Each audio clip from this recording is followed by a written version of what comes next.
Imagine standing watch over an ocean you believed was yours to command, then watching helplessly as the horizon itself transforms into an armada beyond comprehension.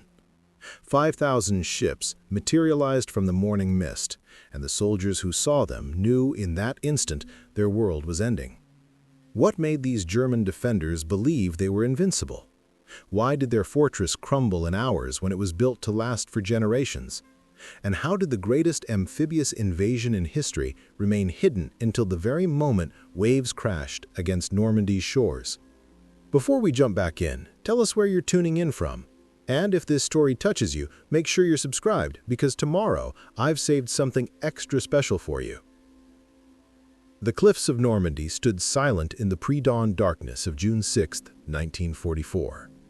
Along their heights, concrete bunkers scarred the landscape like ancient fortresses, their gun ports staring blankly toward England across the Channel. Inside these pillboxes, German soldiers huddled against the cold, their breath forming clouds in the damp air. Some played cards by candlelight. Others wrote letters home, their pencil scratching against paper in the quiet hours before sunrise.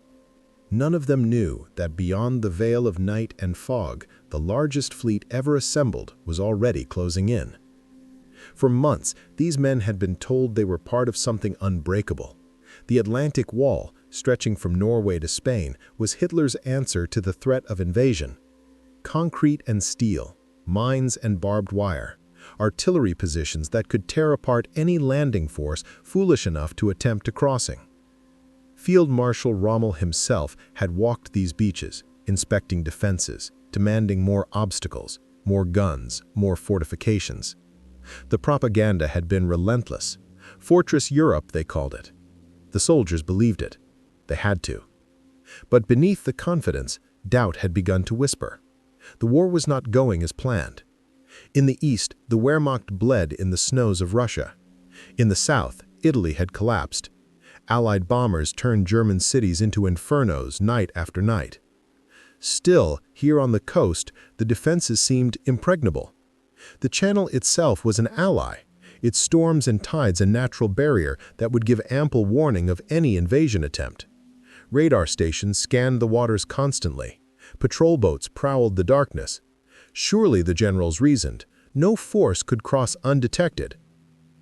Dawn came slowly that morning, gray and thick with cloud. In bunker WN-62, overlooking what the Americans would later call Omaha Beach, the young corporal named Franz Gockel peered through the observation slit toward the water. The tide was coming in, carrying with it a strange sound that at first seemed like nothing more than the wind. Then he saw them. Not ships, not yet, just shadows in the mist, dark shapes that shouldn't be there. He rubbed his eyes, thinking exhaustion was playing tricks on his vision. But the shapes remained, and they were growing larger. Gockel called to his sergeant, his voice tight with uncertainty. The older man joined him at the slit, squinting into the gloom. For a long moment neither spoke. Then the mist began to lift, pulled apart by the strengthening light of morning. And what it revealed stole the breath from every man who saw it. The ocean had vanished. In its place stretched an endless plain of steel. Ships beyond counting, their hulls dark against the pale water, advancing in waves that seemed to have no beginning and no end. Destroyers, cruisers, battleships, and behind them the flat-bottomed landing craft, swarming like insects toward the shore. The sergeant's hand trembled as he reached for the field telephone. His report was met with disbelief at headquarters, then frantic confirmation as other positions along the coast called in with the same impossible vision. 5,000 ships. The number would later be calculated, documented, entered into history books, but in that moment it was simply incomprehensible. No force in history had ever assembled such a fleet. The defenders had expected an invasion, yes. They had prepared for battles, for landing attempts that would be fierce but manageable. This was something else entirely. This was the ocean itself rising up to devour the shore. The story of how Germany came to defend Normandy begins not on the beaches, but in the halls of power, where empires are dreamed and wars are planned.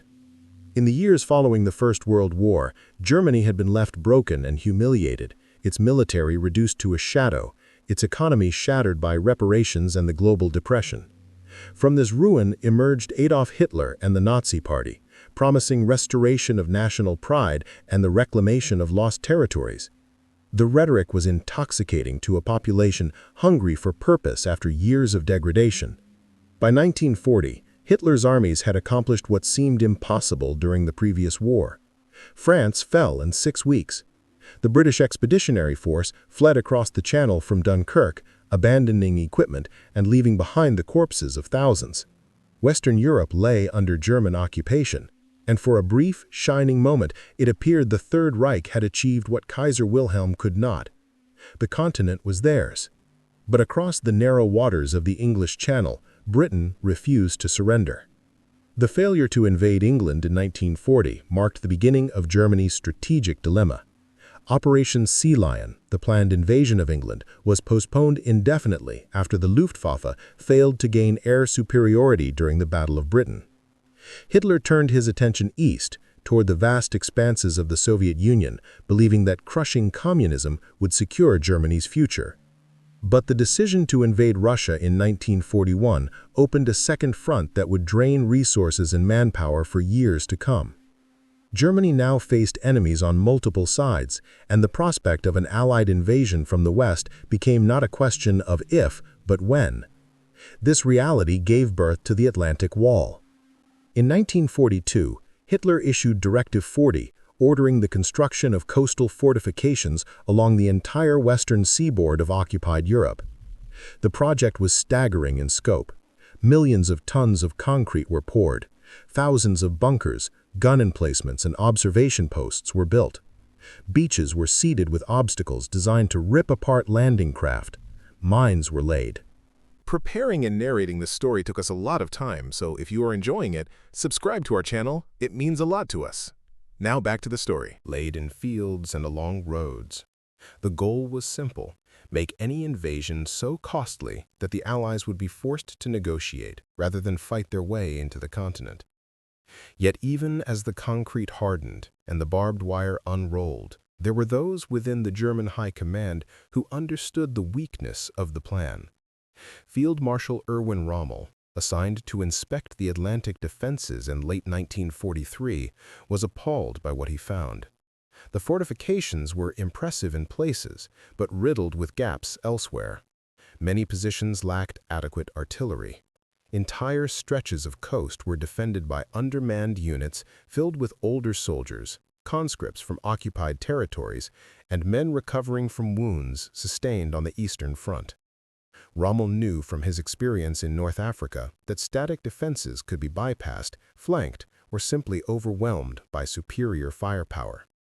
Rommel advocated for a strategy of defeating the invasion on the beaches themselves.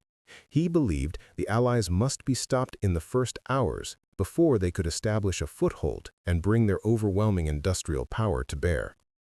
He demanded more obstacles in the water, more mines on the beaches, and the positioning of armored divisions close to the coast where they could counterattack immediately. But his vision clashed with that of other commanders, particularly Field Marshal von Rundstedt, who favored holding the panzer divisions inland as a mobile reserve that could strike wherever the invasion occurred. This disagreement paralyzed German strategy. Rommel got some of what he wanted: more beach obstacles and defensive positions, but the armor remained dispersed and subject to Hitler's direct control. The Führer, paranoid about his generals and convinced he possessed superior strategic insight, reserved the right to release the panzers personally. This meant that when the invasion finally came, the units best positioned to repel it would be frozen in place, waiting for permission that would arrive too late. The soldiers manning the Atlantic Wall were aware of none of these internal debates. They knew only what they were told: that the defenses were formidable, that any invasion would be crushed, and that their duty was to hold the line. Many believed it. The propaganda machine had done its work well, flooding newspapers and radio broadcasts with assurances of German invincibility.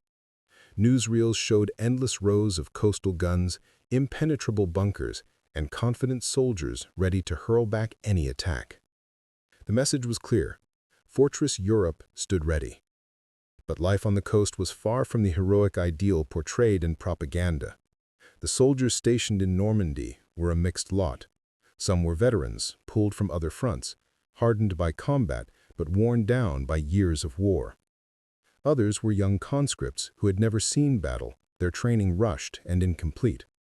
Still others were foreign volunteers or conscripts from occupied nations, men with little loyalty to the German cause who served because they had no choice.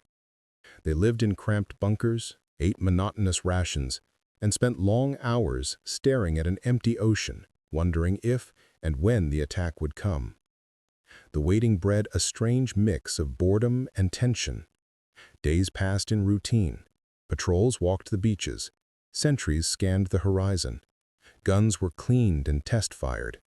Letters arrived from home bringing news of bombings, shortages, and mounting casualties.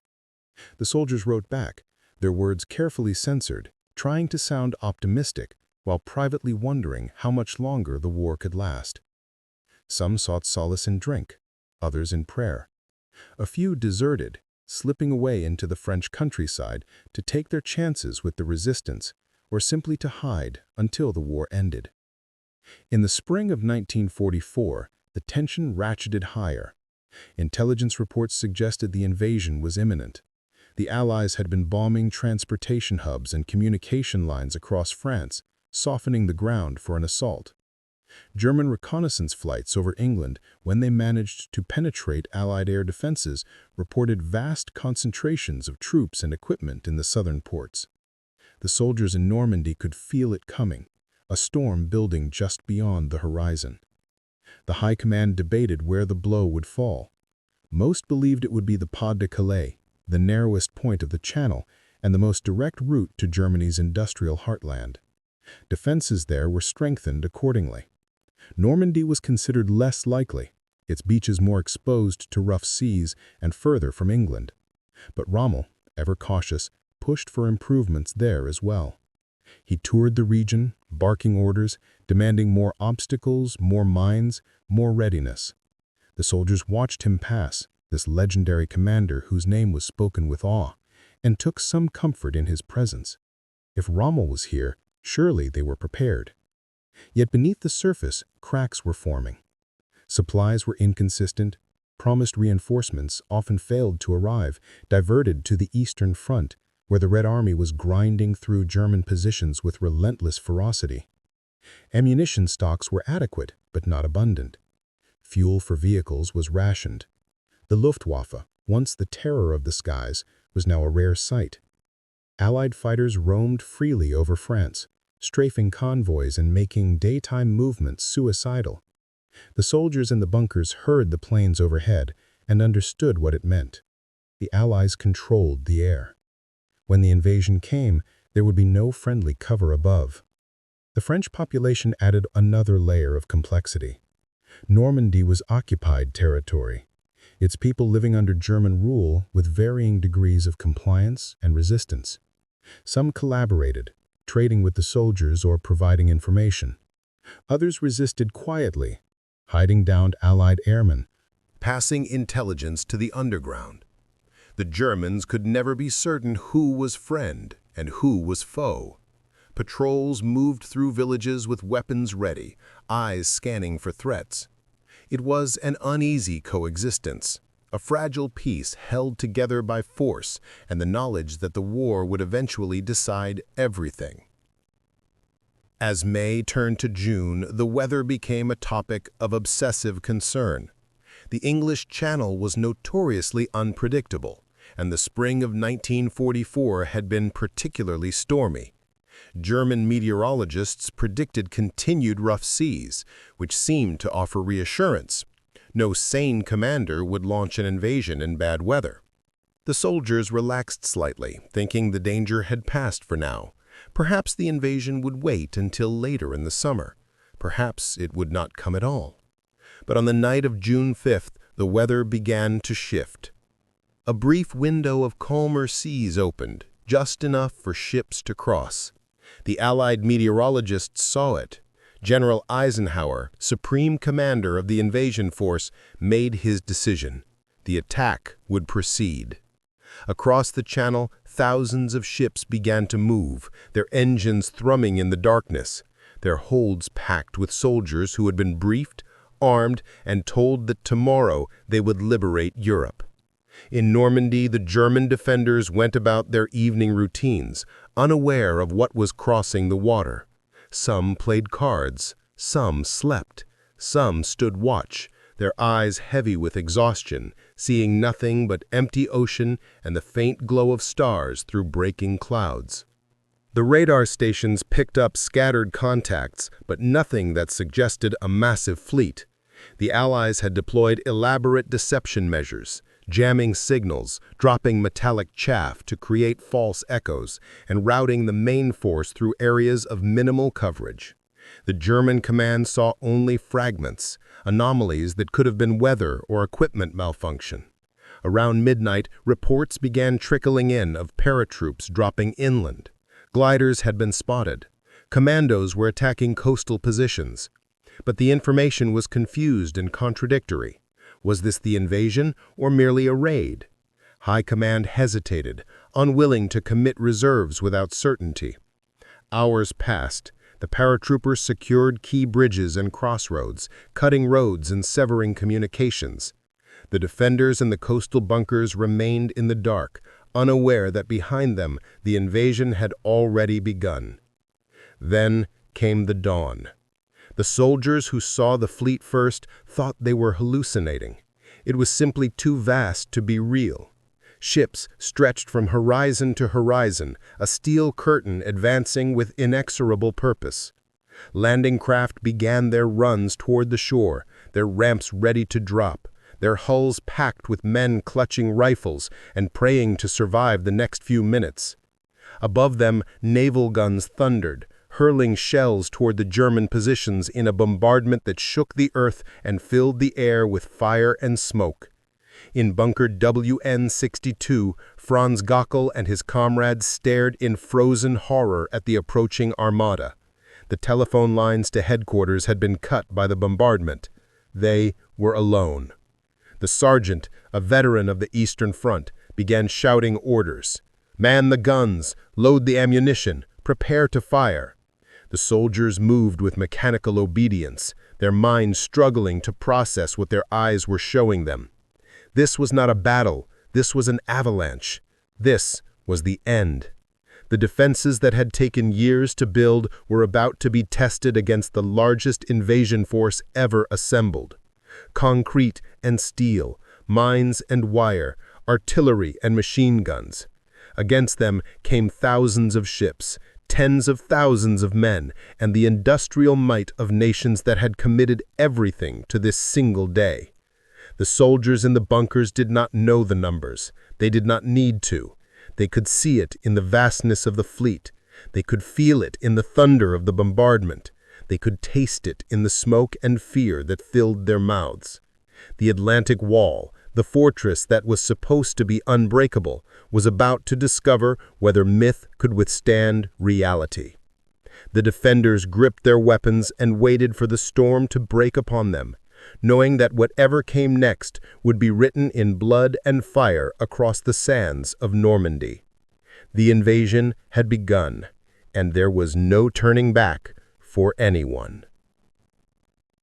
The first shells from the Allied bombardment screamed overhead like demons unleashed from hell itself. They struck the cliffs with thunderous impacts that sent cascades of rock and earth tumbling down toward the beaches below. Inside the bunkers, the concrete trembled. Dust shook loose from ceilings. The electric lights flickered and died, plunging the gun positions into darkness, lit only by the flash of explosions outside. Franz Gockel pressed himself against the wall, his hands over his ears, feeling the vibration through his entire body. The world had become nothing but noise and violence, a symphony of destruction that seemed to have no end. The bombardment was unlike anything the defenders had experienced. Naval guns from battleships and cruisers fired in coordinated salvos, each shell weighing as much as a small car. They targeted the concrete fortifications with methodical precision, seeking to crack open the bunkers and silence the guns before the landing craft reached the shore. Rocket ships added their fury to the barrage, launching volleys that screamed across the water in arcing trails of fire.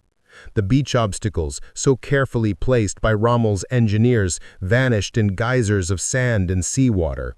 The barbed wire entanglements were shredded, mines detonated in chain reactions that added their own explosions to the chaos. But for all its fury, the bombardment could not destroy everything. Many bunkers had been built deep into the cliffs, their walls reinforced with meters of concrete and steel. The guns inside remained operational, their crews shaken but alive. As the barrage began to lift, shifting its focus to targets further inland, the defenders stumbled back to their positions. Sergeants shouted orders through the ringing in their ears. Ammunition belts were fed into machine guns. Artillery pieces were traversed toward the water, where the landing craft were now racing toward shore, their wakes white against the gray sea. The moment the ramps dropped on the first wave of boats, the German guns opened fire. Machine gun positions that had survived the bombardment came alive with chattering bursts. Mortars began dropping shells among the clusters of soldiers struggling through the surf. Artillery found its range, sending explosions rippling through the packed ranks of men trying to cross the exposed beach.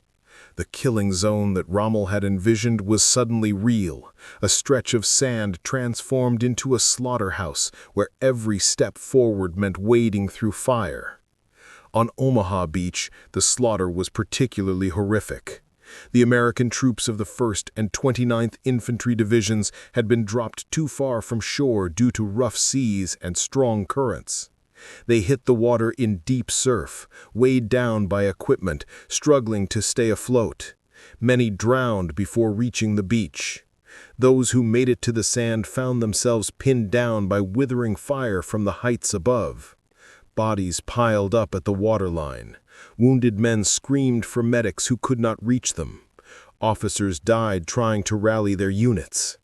Tanks that were supposed to support the assault had sunk in the channel or were knocked out by German anti-tank guns. From his position in bunker WN-62, Franz Gockel watched the carnage unfold with a mixture of horror and grim satisfaction. The MG-42 machine gun beside him fired in long bursts, its barrel glowing red from the heat. Empty shell casings clattered around his feet. Through the observation slit, he could see the Americans struggling forward, falling, crawling, dying. For a moment, it seemed the invasion might actually be stopped. The beach was a killing ground. The obstacles were working. The defenses were holding. But even as he thought this, Gockel noticed something that filled him with dread. The Americans were not retreating. Despite the carnage, despite the impossibility of the situation, they kept coming. More landing craft hit the beach. More soldiers poured out into the fire. Some units found dead ground, small depressions in the sand where they could shelter from the worst of the shooting. Officers and sergeants began organizing the survivors, pushing them forward in small groups. Engineers blew gaps in the wire. Bangalore torpedoes cleared paths through the minefields.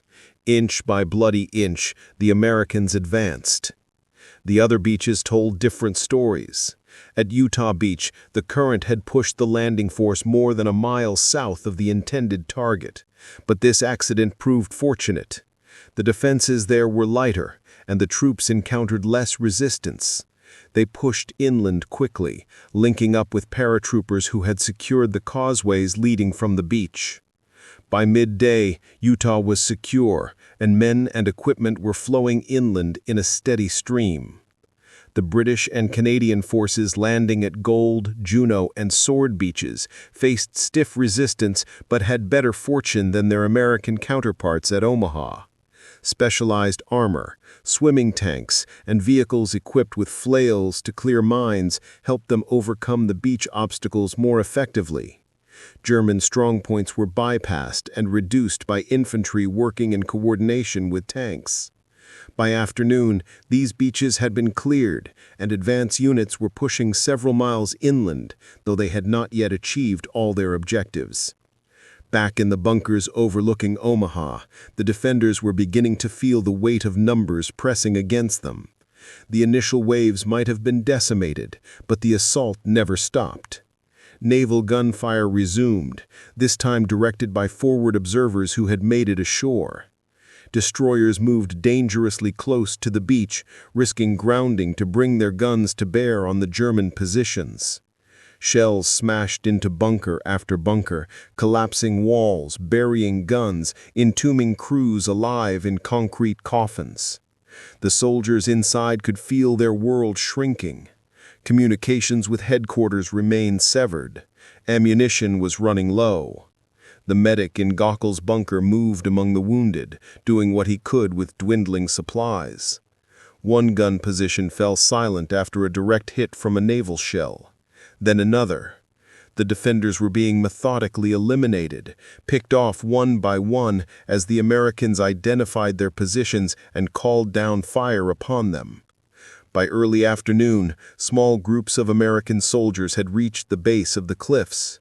They used whatever cover they could find: shell craters, wrecked vehicles, the bodies of their fallen comrades. Then they began the climb. Some found paths and gullies that offered routes up the bluffs. Others simply clawed their way up the steep slopes, using rocks and roots for handholds. German soldiers fired down on them, but the angles were difficult, and the Americans kept coming. The first breakthrough came when a squad of Rangers reached the top of the cliffs near WN 62. They cleared the position with grenades and rifle fire, killing the defenders or forcing them to surrender. From there, they could enfilade other bunkers, shooting into their flanks where the concrete was thinner. More Americans followed. Engineers brought up explosives and began systematically destroying the fortifications. What the naval bombardment had failed to accomplish through brute force, the infantry achieved through courage and determination. Franz Gockel saw the Americans coming. His sergeant was already dead, killed by shrapnel from a grenade that had bounced into the bunker. Half the crew was wounded. The ammunition was nearly gone. Outside, he could hear boots on the concrete roof, voices shouting in English. Someone was placing explosives on the door. Gockel looked at the other survivors, boys like himself, who hours ago had believed they were invincible. Now they knew better. The explosion blew the door inward. Smoke and dust filled the bunker. American soldiers poured through, their rifles leveled. Shouting commands Gockel did not understand. He raised his hands. The others did the same.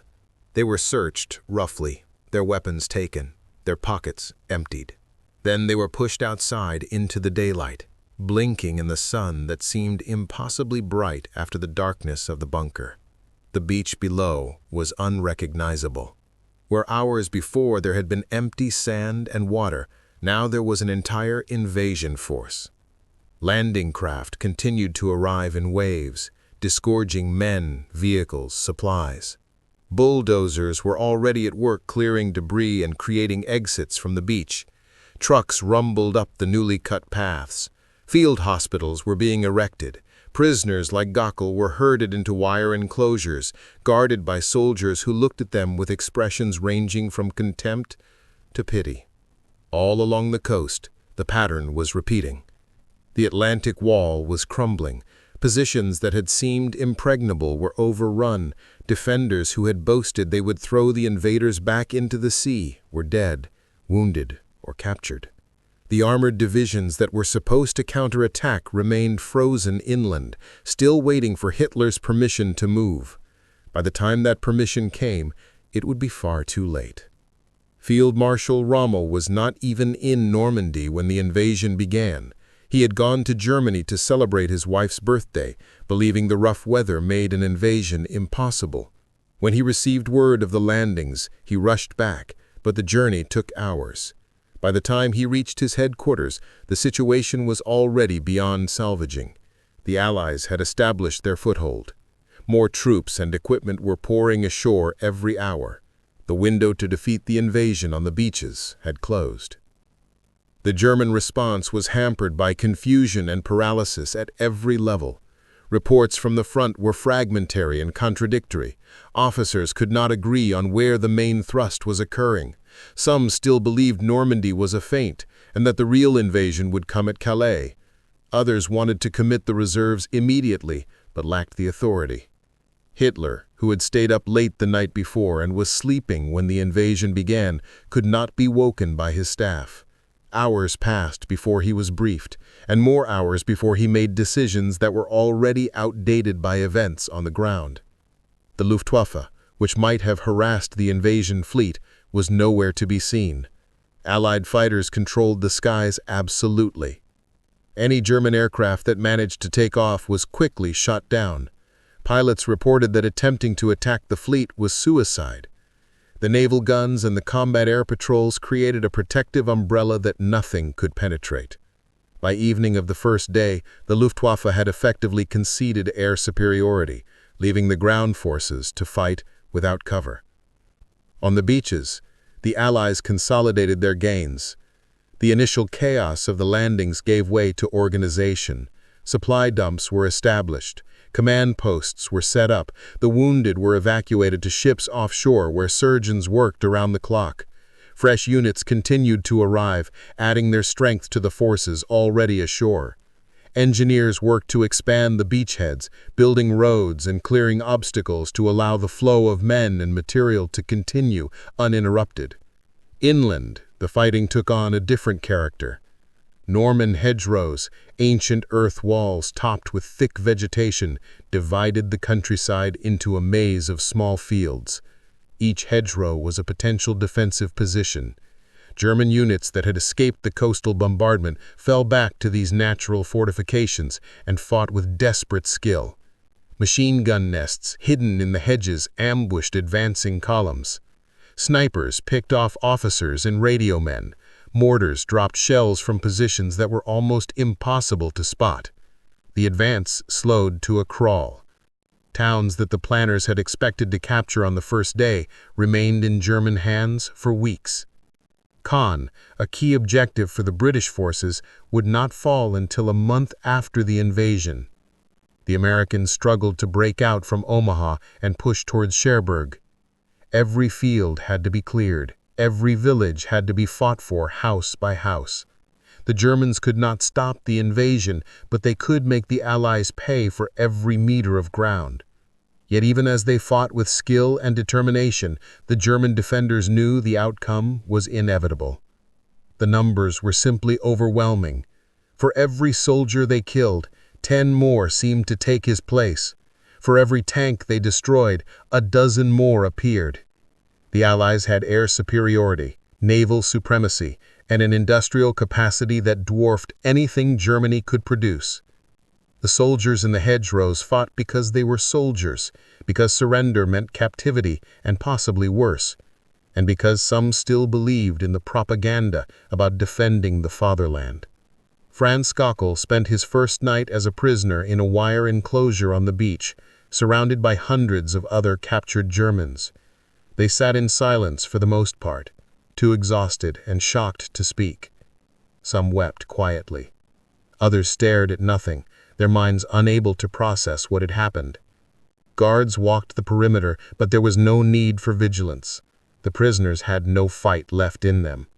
They had seen the fleet. They had felt the bombardment. They understood what it meant. In the morning, they were loaded onto landing craft and taken out to the ships. From the deck of a transport, Gockel looked back at the coast of France receding into the distance. Smoke still rose from burning vehicles and buildings. The beaches were black with men and equipment. More ships were arriving, their holds full of reinforcements. He thought of his comrades still fighting inland, still clinging to the belief that somehow the invasion could be stopped. He wanted to tell them it was hopeless, that they should surrender and save themselves. But he was going to England, to a prisoner of war camp, and they would have to learn the truth on their own. The battle for Normandy would continue for months. The Allies would eventually break out from the beachhead and race across France. Paris would be liberated. The Rhine would be crossed. Germany itself would be invaded. But the outcome was decided on June 6, 1944, when 5,000 ships appeared at dawn and the Atlantic Wall proved to be not a fortress, but a facade. The defenders had fought with courage and skill, but courage and skill were not enough against an enemy with unlimited resources and an unshakable will to win. The human cost of D-Day was staggering. Allied casualties on the first day numbered over 10,000, with more than 4,000 dead. The Americans at Omaha Beach alone suffered nearly 3,000 casualties in the first few hours. Bodies washed up on the beaches for days afterward. The wounded filled every available hospital bed. Entire units had been decimated, their rosters reduced to a handful of survivors. Yet the Allies had accomplished their objective. They were ashore in force, and they would not be dislodged. For the Germans, the losses were equally severe but far more difficult to calculate. Entire coastal divisions were destroyed or captured. Units that had survived the landings were chewed apart in the fighting inland. Exact numbers would never be known, but thousands of German soldiers died defending Normandy, and thousands more were taken prisoner. The cream of the coastal defense forces, men who had trained for years to repel an invasion, were gone in a matter of days. The psychological impact was perhaps even more devastating than the physical losses. The myth of German invincibility, already tarnished by defeats in Russia and North Africa, was shattered completely. Soldiers who had believed in the Atlantic Wall now knew it had been an illusion. Officers who had trusted in Hitler's strategic genius now questioned every order. The civilian population, fed a steady diet of propaganda about impregnable defenses, learned that their leaders had lied. The confidence that had sustained Germany through years of war began to crumble, replaced by a growing certainty that the war was lost. Among the Allied forces, the successful landing brought a surge of hope and determination. After years of setbacks and hard-won victories in peripheral theaters, they had finally opened the second front that Stalin had been demanding. The road to Berlin was open. Victory, which had seemed distant and uncertain, now appeared inevitable. Soldiers who had survived D-Day felt they had been part of something historic, a turning point that future generations would remember. They were right. The people of occupied France greeted the invasion with joy, tempered by caution. Liberation was coming, but it would not be quick or painless. The fighting that followed D-Day devastated the Norman countryside. Ancient towns were reduced to rubble. Fields were cratered by shells. Thousands of French civilians were killed in the crossfire or by Allied bombing. Yet despite the suffering, the French resistance mobilized to aid the invasion, sabotaging German communications, cutting rail lines, and providing intelligence to the advancing armies. For them, the sight of Allied soldiers marching through their towns was worth any price. In Germany, the reaction was more complex. The propaganda machine worked overtime to minimize the significance of the invasion, claiming it was a minor incursion that would soon be thrown back into the sea. Newsreels showed German soldiers fighting heroically, U-boats sinking Allied ships, and Luftwaffe fighters shooting down bombers. But the German people were not fools. They could read between the lines of the official statements. They could see the maps that showed the Allies advancing deeper into France. They knew that if the invasion succeeded, the war would come to Germany itself. Hitler responded to the invasion with characteristic fury and delusion. He blamed his generals for incompetence, claimed the defenses had been betrayed by traitors, and insisted that wonder weapons under development would turn the tide. V-1 flying bombs and V-2 rockets were launched against England in retaliation, killing thousands of civilians but doing nothing to slow the advance in France. Hitler spoke of counteroffensives that would hurl the Allies back into the sea, but these were fantasies. Germany no longer had the resources to mount such operations. The failure at Normandy had strategic implications that reached far beyond France. With the Allies firmly established in the West and the Red Army driving forward in the East, Germany was caught in a vice. Resources that might have been used to defend one front had to be divided between two. The Wehrmacht, already stretched thin, was forced to retreat on both sides. The question was no longer whether Germany would lose the war, but how long it would take and how much more blood would be spilled before the end. For Field Marshal Rommel, the failure of the Atlantic Wall was both a professional disaster and a personal tragedy. He had warned that the invasion must be stopped on the beaches, and his warnings had been ignored. Now he watched as his predictions came true. The defenses he had worked to improve were overrun. The armored reserves he had wanted positioned near the coast were squandered in piecemeal counterattacks that accomplished nothing. By July, Rommel had concluded that the war was lost and began tentatively exploring the possibility of negotiating a separate peace with the Western Allies. His involvement in the July 20th plot to assassinate Hitler, whether active or merely sympathetic, would cost him his life. Forced to commit suicide in October 1944, Rommel would not live to see the final collapse of the regime he had served. The Atlantic Wall, that grand symbol of German strength, revealed itself to be a monument to wasted effort. Millions of man-hours had gone into its construction. Vast quantities of concrete and steel that could have been used elsewhere were poured into fortifications that crumbled under the first serious assault. The resources spent on coastal defenses might have built more tanks, more aircraft, more weapons for the armies fighting in Russia. Instead, they created a barrier that gave the Germans a false sense of security. The defenders' false confidence and accomplished nothing when the test came. The lesson was clear, though not everyone learned it. Static defenses, no matter how impressive, cannot stop a determined enemy with overwhelming resources. The Maginot Line had failed to save France in 1940. The Atlantic Wall failed to save Germany in 1944. Concrete and steel can buy time, but they cannot substitute for mobile reserves, air superiority, and the ability to adapt to changing circumstances. The German High Command had placed its faith in fortifications and paid the price. Yet amid the strategic failures and grand narratives, there were individual stories of courage on both sides that deserve recognition. German soldiers who fought knowing the cause was hopeless but refusing to abandon their posts. Allied troops who charged into withering fire because their duty demanded it. Medics who braved bullets to reach the wounded. Engineers who cleared mines while under fire. Sailors who piloted landing craft through hell to deliver soldiers to the beaches. These men did not fight for ideologies or grand strategies. They fought for the men beside them, for the simple goal of surviving the day, and for the hope that their sacrifice would mean something. Franz Göckel, sitting in a prisoner of war camp in England, had months to reflect on what had happened. He thought about the boys he had trained with, many of whom were now dead. He thought about the propaganda that had promised victory and the reality that had delivered only defeat. He thought about the moment he had first seen the fleet and known, in that instant, that everything he had been told was a lie.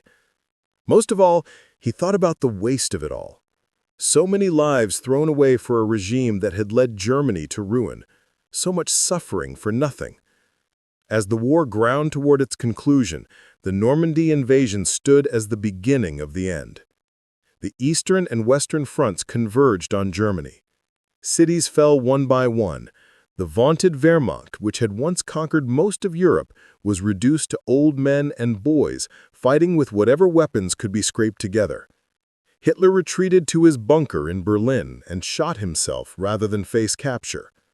On May 8, 1945, Germany surrendered unconditionally. The Thousand-Year Reich lasted 12 years. The beaches of Normandy, once soaked in blood, became places of remembrance. Cemeteries were built to honor the dead. Memorials were erected. Veterans returned to walk the sands where they had fought, their memories haunted by the faces of those who had not survived. The bunkers and gun positions, once symbols of German power, remained as rusting monuments to the futility of the Atlantic Wall. Tourists would come to stare at them, trying to imagine the violence that had raged there, struggling to comprehend the scale of what had occurred. The German defenders of Normandy left behind a complex legacy. They were soldiers who fought for a regime that committed unspeakable atrocities. Yet many of them were also young men who had no choice in their service, who were told they were defending their homeland, and who showed courage even in a lost cause. History does not absolve them of their association with the Nazi regime, but neither does it erase the reality of their experience. They were human beings caught in the machinery of war, and their stories, like those of their enemies, deserve to be told. The Allied soldiers who stormed the beaches achieved something remarkable. They broke through defenses that were supposed to be impregnable. They overcame obstacles that seemed insurmountable. They paid a terrible price, but they accomplished their mission. The liberation of Europe began on those beaches, and though the road would be long and costly, the outcome was assured from the moment the first landing craft hit the shore. D-Day was not just a battle. It was a declaration that tyranny would not stand, that freedom was worth any sacrifice, and that when pushed to the brink, democratic nations could summon the will and resources to defeat even the most formidable enemy. The sight of 5,000 ships appearing at dawn was more than a military maneuver. It was a statement of industrial and logistical supremacy. It demonstrated that the Allies had mastered the art of amphibious warfare on a scale never before attempted. It showed that meticulous planning, combined with courage and determination, could overcome seemingly impossible odds. The defenders who watched that fleet materialize out of the mist knew in that moment that they were witnessing history. They just did not know until it was too late that they were on the wrong side of it.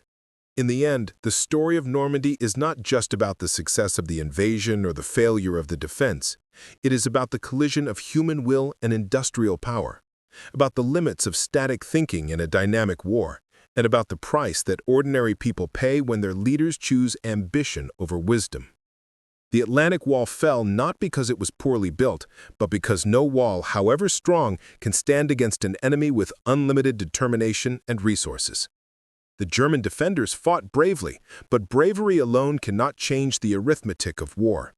The legacy of D-Day endures not just in the cemeteries and memorials, but in the lessons it teaches.